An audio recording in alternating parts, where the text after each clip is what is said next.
Assalamualaikum warahmatullahi wabarakatuh.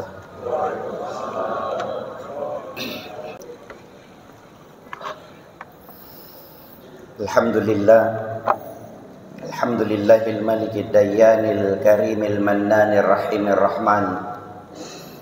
Ahmaduhu subhanahu wa ta'ala hamdan yadumu ala dawam, wa ashkuruhu alal khairi wal an'ami wa atubu ilaihi min dhunub. Ashhadu an la ilaha illallah wahdahu la syarikalah, wa ashhadu anna Muhammadan abduhu wa rasuluh la nabiyya ba'dah. Allahumma fasalli wa sallim ala Muhammadin wa ala alihi wa ashabihi wa man tabi'ahu alladhina yafuzuna bidailid darajatil ula wal maqam. Amma ba'd. Ayyuhal muslimun, ittaqullaha haqqa tuqatih wa la tamutunna illa wa antum muslimun. Faqala Allah ta'ala fi kitabihil karim, a'udzu billahi minasy syaithanir rajim. Bismillahirrahmanirrahim. Wa may yuti'illaha war rasul faulaika ma'al ladzina an'ama Allahu 'alaihim minan nabiyyin was-siddiqin wasyuhada'i was-shalihin wa hasuna ulaika rafiqa. Shadaqallahul azim. Jamaah Jumat, tamu-tamu Allah yang insyaallah dirahmati oleh Allah Subhanahu wa taala. Kembali dari mimbar ini saya mengajak pada diri saya pribadi dan jamaah pada umumnya, mari kita senantiasa tingkatkan iman dan takwa kita kepada Allah Subhanahu wa taala. Karena iman dan takwa inilah bekal yang akan kita bawa menghadap Allah Subhanahu wa taala. Satu kesyukuran karena alhamdulillah hari ini kembali kita masih mendapatkan undangan dari Allah. Undangan ini tidak berlaku umum.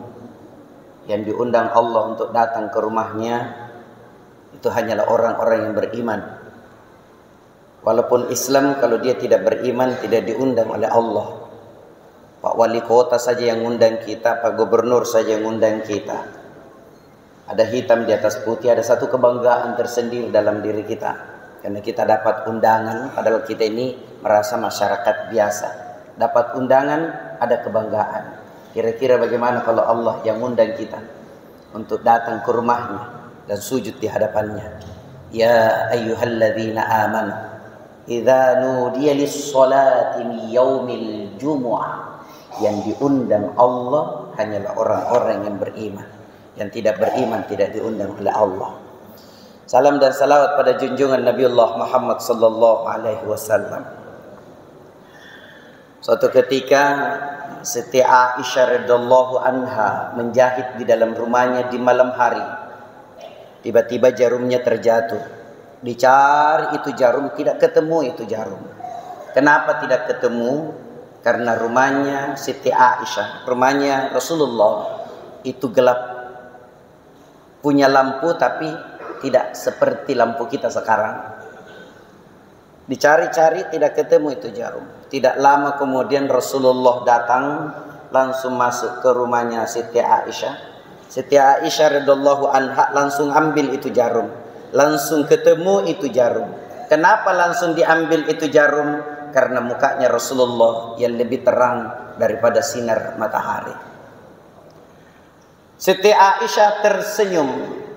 Ya Rasulullah, mukamu yang begitu terang. Apa di yaumil akhir nanti ada enggak di antara umatmu yang tidak bisa lihat mukamu yang begitu terang? Rasulullah menjawab, ada. Siapakah itu ya Rasulullah? Orang bakhil, orang kikir. Siapa yang bakhil yang kikir itu ya Rasulullah? Orang yang ketika nama aku disebut dan dia mendengar nama aku disebut tidak bersalam salawat kepada aku, maka itulah umatku yang tidak bakalan bisa lihat muka aku di yaumil akhir nanti. Oleh karena itu jamaah dimuliakan Allah, ketika nama Rasulullah disebut kita bersalam salawat kepada Rasulullah sallallahu alaihi wasallam. Karena cuma dua yang masukkan kita ke dalam sorga, Pak jamaah dimuliakan Allah. Yang pertama itu karena rahmatnya Allah, yang kedua karena syafaat.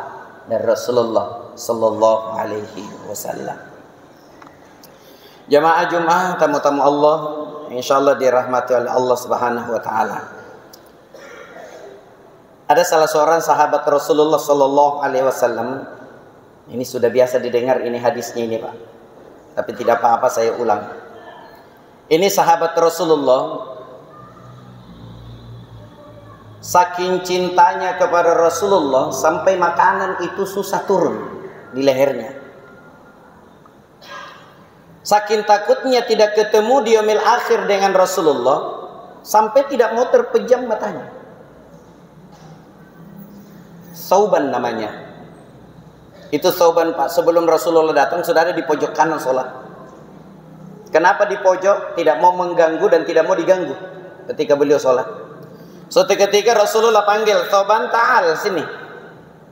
Apa tidak ada makanan di rumahmu? Ada ya Rasulullah. Tapi walaupun saya kurus seperti ini bukan berarti saya tidak bisa ikut jihad. Bisa. Saya siap untuk jihad ya Rasulullah. Kenapa engkau tidak makan? Ya Rasulullah, setiap saya mau makan, begitu ingat engkau ya Rasulullah, takut saya tidak ketemu dengan engkau, makanan tidak mau turun. Setiap malam saya pulang ke rumah sehabis sholat isya, begitu saya mau terpejam mata dan ingat di yaumil akhir nanti pasti ada tempat yang istimewa yang Allah berikan untuk engkau ya Rasulullah, pasti kita tidak ketemu. Turun ayat, ini asbabun nuzulnya ayat. Wa may yuti'illaha war rasul fa ulaika ma'al ladzina an'ama Allahu 'alaihim minan nabiyyin was-siddiqin wasyuhada'i was-shalihin wa hasuna ulaika rafiqa. Siapa yang taat kepada Allah dan Rasulnya, dia akan sama-sama dengan para nabi di yaumil akhir nanti. Was-siddiqin, dan orang-orang yang selalu berbuat kebajikan, kebenaran. Wasyuhada, dan para syuhada. Was-shalihin, dan kita akan sama-sama dengan orang soleh. Apa yang terjadi? Sauban semakin tingkatkan ibadahnya, bukan semakin menurun, tapi semakin tingkatkan ibadahnya. Jangankan Sauban, jamaah dimuliakan Allah. Itu Sauban kan manusia. Seekor ular pernah mengadu kepada Allah. Apa kata ular ini? Ada yang mengatakan ular, ada yang mengatakan kalajengking. Yang saya dapatkan ular. Ular ini dia mengadu kepada Allah, ya Allah, saya dengar akan datang kekasihmu yang namanya Ahmad. Itu yang engkau sangat cintai ya Allah. Saya mohon kepadamu ya Allah, jangan cabut nyawaku sebelum lihat mukanya. Allah kabulkan permintaan ular. Baik ular. Tapi ular, saya perintahkan engkau datang ke sebuah gua, namanya Gua Sur. Tunggui di sana sampai beberapa puluh tahun. Bukan beberapa tahun, Pak. Beberapa puluh tahun. Ditunggui di sana sampai beberapa puluh tahun. Singkat cerita, Rasulullah hijrah ke Madinah ditemani sama Abu Bakar As-Siddiq. Sebelum Rasulullah masuk ke dalam Gua Sur, Abu Bakar As-Siddiq menyampaikan, ya Rasulullah, jangan dulu turun. Saya mau bersihkan dulu di dalam, yang saya khawatirkan ada binatang buas. Dibersihkanlah Abu Bakar As-Siddiq. Setelah bersih, dipersilakan Rasulullah masuk. Ya Rasulullah, tidur maki dulu di pahaku, istirahat maki. Ketiga hari 3 malam maki itu tidak istirahat, dikejar-kejar sama kafir Quraisy. Lelap tidurnya Rasulullah, ular yang sudah beberapa puluh tahun ini menunggu mengetahui kedatangan Rasulullah keluar dari lubangnya. Begitu keluar dari lubang, Abu Bakar Siddiq langsung tutup pakai kaki. Ular ini tidak tinggal diam tong, langsung gigit kakinya Abu Bakar Siddiq. Sakitnya luar biasa. Mau teriak Abu Bakar Siddiq radhiyallahu an, takut Rasulullah terjaga dari tidurnya. Sambil meneteskan air mata, keluar keringat dinginnya. Tahu-taunya Rasulullah juga terjaga dari tidurnya karena air matanya Abu Bakar Siddiq menetes. Bangun Rasulullah. Wahai sahabatku Abu Bakar, kenapa engkau menangis? Apa kau takut temani saya hijrah ke Madinah? Bilang tidak ya Rasulullah. Kau tidak mau tinggalkan keluargamu? Nabi bilang siap ya Rasulullah. Kenapa engkau menangis? Nabi bilang saya disengat ular, digigit ular. Rasulullah bangun dari tempat tidurnya, langsung tanya itu ular, "Ular, jangankan gigimu, api neraka saja saya haramkan disentuh rambutnya sahabatku Abu Bakar." Apa kata ular? "Ya Rasulullah, tahu ndak?" Ini bahasa apa ini, Pak? Tahu ndak? Berpuluh-puluh tahun lamanya saya menunggu engkau di sini. Bahkan saya sudah minta kepada Allah, jangan cabut nyawaku ya Allah sebelum lihat mukanya kekasih. Hari ini saya lihat mukamu ya Rasulullah. Begitu saya mau keluar, kakinya Abu Bakar menutupi lubangku. Saya tidak ada urusan dengan Abu Bakar. Yang penting hari ini saya lihat mukamu. Itu ular, Pak, yang tidak punya pikiran. Kalau Thauban masih manusia, akal pikiran punya. Ini satu lagi nih, sebelum Rasulullah dibuatkan mimbar di Madinah, ada orang kaya raya yang sering dipakai Rasulullah itu batang kurma yang sudah lapuk. Begitu sudah selesai itu mimbar, ya biasanya kita di mana-mana kalau sudah punya yang baru biasa dipinggirkan yang tua. Dipinggirkan yang tua. Sudah punya mimbar baru Rasulullah. Naiklah Rasulullah berkhutbah. Tidak lama kemudian di dalam masjid itu terdengar suara tangisan. Semakin lama semakin kencang tangisan. Ini sahabat baku tatap-tatap semua. Siapa yang menangis? Siapa yang menangis? Tiba-tiba Rasulullah turun dari mimbarnya, langsung peluk itu batang kurma. "Wahai batang kurma, kenapa engkau menangis?" Nabi bilang, "Ya Rasulullah, selama engkau punya mimbar baru, kulitmu dan kulitku tidak pernah bersentuhan lagi. Saya takut di yaumil akhir tidak ketemu lagi dengan engkau ya Rasulullah." Ini orang betul-betul cinta kepada Rasulullah. Bagaimana dengan kita? Allahumma salli ala Muhammad, Allahumma salli ala Sayyidina Muhammad. Thauban manusia. Suatu ketika kita kembali ke sejarahnya Thauban. Suatu ketika Thauban tidak muncul-muncul di masjid, padahal sudah mi'azan. Rasulullah bertanya, "Mana Thauban?" Dia bilang, "Belum datang ya Rasulullah." Sampai selesai azan, mau lagi lewat waktu subuh, Thauban belum muncul. Salatlah Rasulullah bersama dengan sahabatnya. Selesai Rasulullah salat, Rasulullah menghadap ke belakang. Kebiasaan Rasulullah, sunnah Rasulullah, selesai salat, imam menghadap ke belakang. So, Rasulullah sallallahu alaihi wasallam bertanya, "Ada yang tahu di mana rumahnya Thauban?" Nabi bilang, "Saya ya Rasulullah." Nabi bilang, "Antarkan saya ke sana." Diantarlah ke sana. Sesampai di sana Rasulullah bersalam, "Assalamualaikum." Istrinya menjawab, "Waalaikumsalam ya Rasulullah." "Aina Thauban?" "Mana Thauban?" Dia bilang, "Meninggal semalam ya Rasulullah." "Inna lillahi wa inna ilaihi raji'un." Adakah kata-kata yang istimewa yang dikeluarkan Thauban sebelum dia meninggal? Nabi bilang, "Tidak ada ya Rasulullah." Kata istrinya, "Tapi ada itu kata-katanya, sampai sekarang saya tidak paham apa makna yang terkandung dalam kata-katanya." Apa Nabi bilang Thauban sebelum dia meninggal? Nabi bilang, "Kenapa tidak lebih jauh?" Ini yang selalu diucapkan ya Rasulullah. Kenapa tidak lebih jauh? Kenapa bukan yang baru? Kenapa bukan semuanya? Saya tidak paham apa maknanya itu ya Rasulullah. Ada kabar dari langit disampaikan kepada Rasulullah. Maknanya ternyata setiap manusia, ada dua hadis ini Pak. Setiap manusia tidak akan dicabut nyawanya keluar kalau tidak diperlihatkan seluruh amal-amalnya. Baik amal buruk maupun amal kebaikannya. Di hadis lain, tidak akan dicabut roh seseorang kalau tidak diperlihatkan tempat yang dia akan datangi.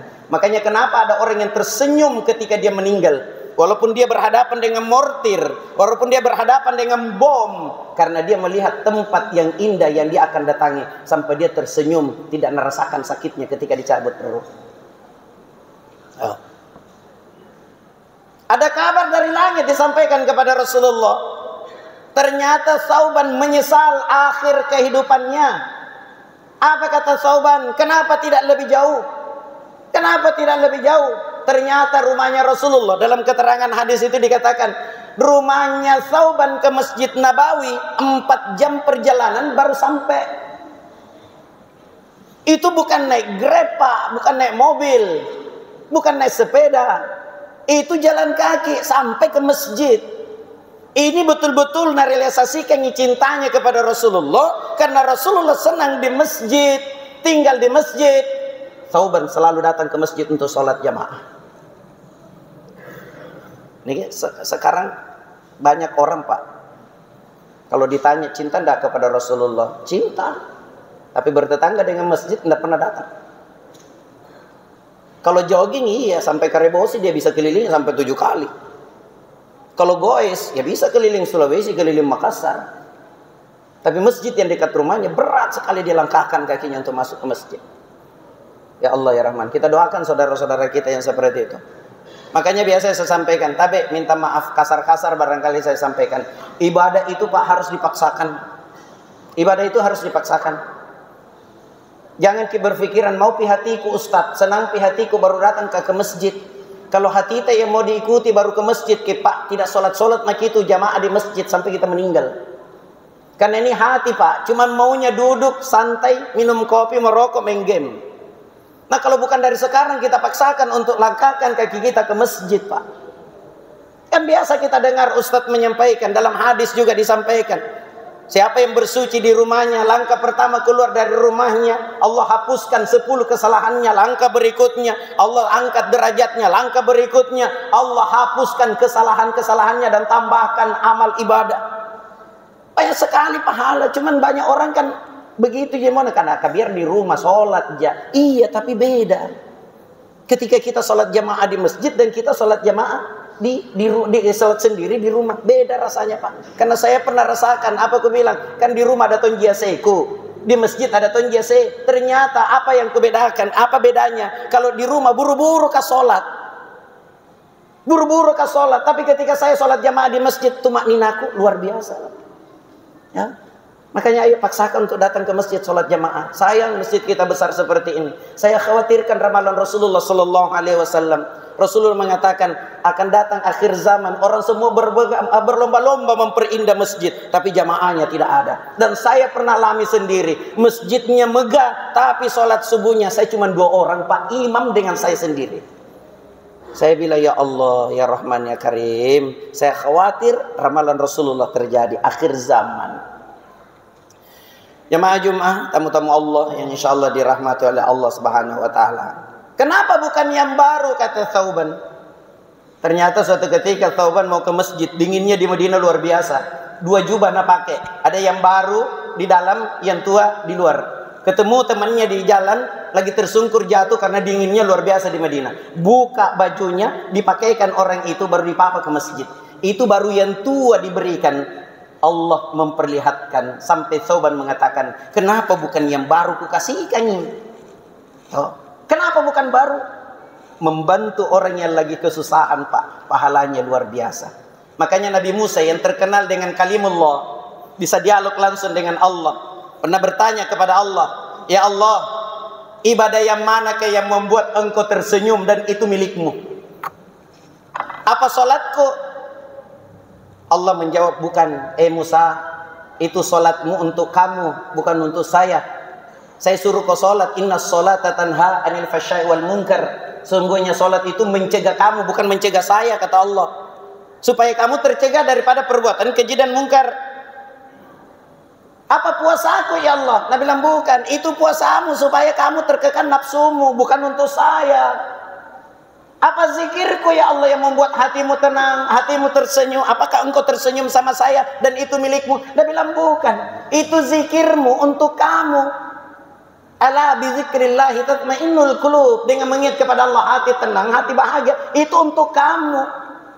Ya mana untuk engkau ya Allah? Ketika engkau memberi kepada orang yang lagi membutuhkan, sesungguhnya saya berada di sampingnya dan tersenyum melihatmu. Ini sedekah. Bahkan Pak, mam yomi yusbihul ibadu fi illa malakani yanzilani fayaqulu ahaduhuma Allahumma ati mumfikan khalafa, fayaqulu al-akhar Allahumma ati mumsikan talafa. Itu tiap pagi ada 2 malaikat turun ke rumah kita. Ini rawahu muttafaqun alaih. Ya. Ada 2 malaikat tiap pagi turun ke rumah kita. Malaikat yang satu berdoa, ya Allah, lapangkan rezekinya orang yang mau mengeluarkan hartanya hari ini. Tambahkan rezekinya, ganti ya Allah yang dia keluarkan bagi orang yang mau keluarkan hartanya hari ini. Malaikat yang satu berdoa, ya Allah berikan azab Berikan bencana bagi orang yang tidak mau keluarkan hartanya hari ini. Apa yang kita keluarkan Pak, itu aslinya harta tak. Kenapa? Di yaumil akhir nanti kita akan ketemu. Kunci mobilku, kunci mobil tak, kunci rumah tak, itu akan jadi warisan bagi anak-anak tak. Siapa yang akan temani kita dalam kubur kalau bukan amal ibadah kita, amal soleh kita? Kenapa bukan semuanya? Kata Thauban, kenapa bukan semuanya? Thauban pulang dari masjid, sholat subuh, kayak kita biasanya Pak, mampir di warkop, minum kopi, terus makan roti. Thauban pulang ke rumahnya, ada roti, beliau makan. Sementara mau makan, ada peminta-minta lewat, minta rotinya, dibagi dua itu roti, diberikan sepotong sama orang itu. Itu baru sepotong, akhir kehidupannya Thauban menyesal. Apa kata Thauban? Kenapa bukan semuanya ku kasih? Seandainya semuanya ku kasih, pahalaku lebih banyak lagi daripada yang kulihat sekarang. Ternyata memberi orang makan itu Pak, pahalanya sangat luar biasa. Di yaumil akhir nanti yang ahli sedekah itu Pak akan panen dengan harta, akan panen dengan pahala. Mungkin air minum jadi kasihkan nggak? Apa yang kita bilang, air minum juga kasihkan Ustaz. Tapi saya baca Quran, saya sholat tahajud, saya sholat duha. Di yaumil akhir ngomong, ya Allah, dari mana ini pahala baca Quranku? Nah perasaanku Ramadan aja saya baca Quran. Kenapa bisa ada ini? Dari mana pahala sholat tahajud? Kena perasaan sholat tahajud. Kok Ramadan? Kenapa bisa ada pahala sholat tahajud? Dari mana? Bapak tidak sadar waktu Bapak bersedekah sama saya. Memang ada yang keluar jadi air kencing, ada yang keluar dari kotoran. Tapi yakin pasti ada yang tinggal jadi daging. Ini yang sampai saya pakai ibadah. Pahalaku tidak dikurangi oleh Allah. Pahala tersendiri mengalir sama orang yang ahli sedekah. Barakallahu li wa lakum fil Qur'anil azim. Wa nafa'ni wa iyyakum bima fihi minal ayati waz zikril hakim. Wa taqabbala minna wa minkum tilawatahu innahu huwal ghafurur rahim.